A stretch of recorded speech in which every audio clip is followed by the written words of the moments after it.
While the shooter was the one who entered the high school and pulled the trigger, there are other individuals who contributed to the events on November 30th, and it's my intention to hold them accountable as well.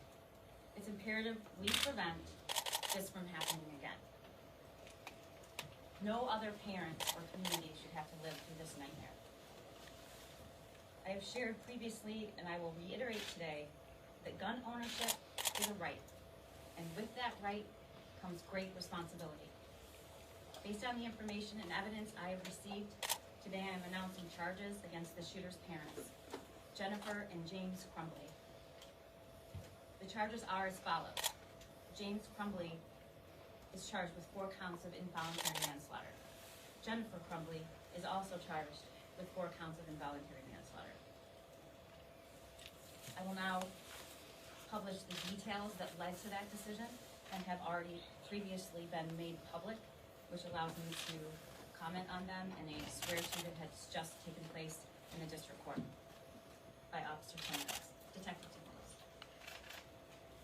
The investigation into the school shooting incident at Oxford High School, which occurred on November 30th, 2021, has revealed that James Crumbly purchased a Sig Sauer 9mm model SP 2022 from Acme Shooting Goods in Oxford, Michigan on November 26, 2021.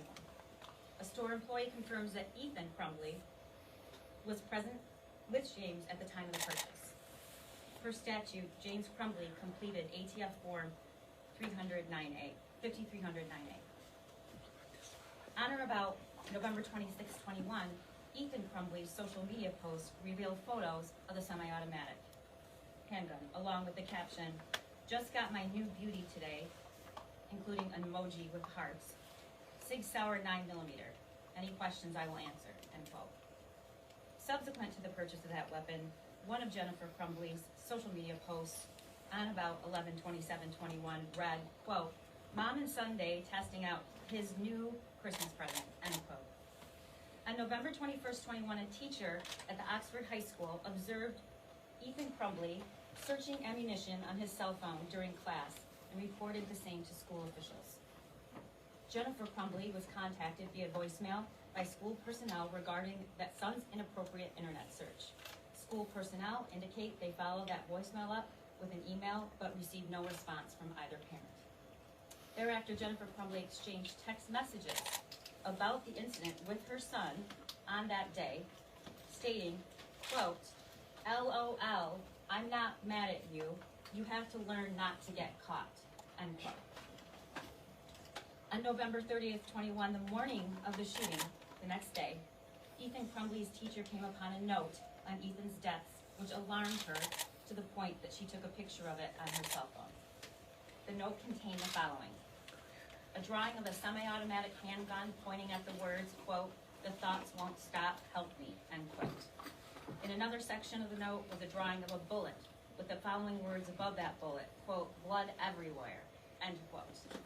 Between the drawing of the gun and the bullet is a drawing of a person who appears to have been shot twice and bleeding. Below that figure is a drawing of a laughing emoji. Further down the drawing are the words, quote, "My life is useless," end quote. And to the right of that are the words, quote, "The world is dead," end quote. As a result, James and Jennifer Crumbly were immediately summoned to the school. A school counselor came to the classroom and removed the shooter and brought him to the office with his backpack. The counselor obtained the drawing, but the shooter had already altered it. The drawings of the gun and the bloody figure were scratched out along with the words, "Help me," and "My life is useless," "The world is dead," and "Blood everywhere." Those were all altered by him. At the meeting, James and Jennifer Crumbly were shown the drawing and were advised that they were required to get their son into counseling within 48 hours. Both James and Jennifer Crumbly failed to ask their son if he had his gun with him or where his gun was located, and failed to inspect his backpack for the presence of the gun, which he had with him. James and Jennifer Crumbly resisted the idea of them leaving the school at that time, of their son leaving the school at that time. Instead, James and Jennifer Crumbly left the high school without their son. He was returned to the classroom. When the news of the active shooter at Oxford High School had been made public, Jennifer Crumbly texted to her son at 1:22 p.m., quote, "Ethan, don't do it," end quote. At 1:37 p.m., James Crumbly called 911, reporting that a gun was missing from his house and he believed his son may be the shooter. Further investigation revealed that the 6-hour 9mm handgun purchased by James Crumbly was stored unlocked in a drawer in James and Jennifer's bedroom. The gun recovered from the shooter at the school after the shooting was the same gun that was purchased by his father, James Crumbly, on November 26, 2021, in the presence of his son. Based upon the foregoing, the Oakland County Prosecutor's Office requested and received, authorized, we charged 4 counts of involuntary manslaughter as to James Crumbly and 4 counts of involuntary manslaughter as to Jennifer Crumbly.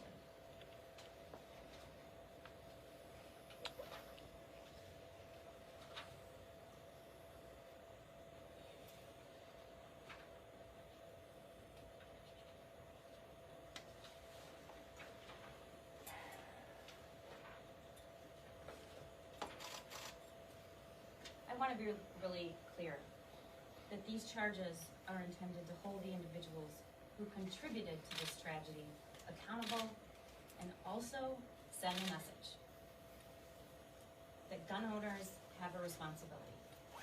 When they fail to uphold that responsibility, there are serious and criminal consequences. As we work together to honor the lives lost and all of those impacted by the evil acts this week, justice for the victims and their families is at the forefront of today's announcement. We need to do better in this country. We need to say enough is enough. For our kids, our teachers, parents, for all of us in this community and the communities across this nation.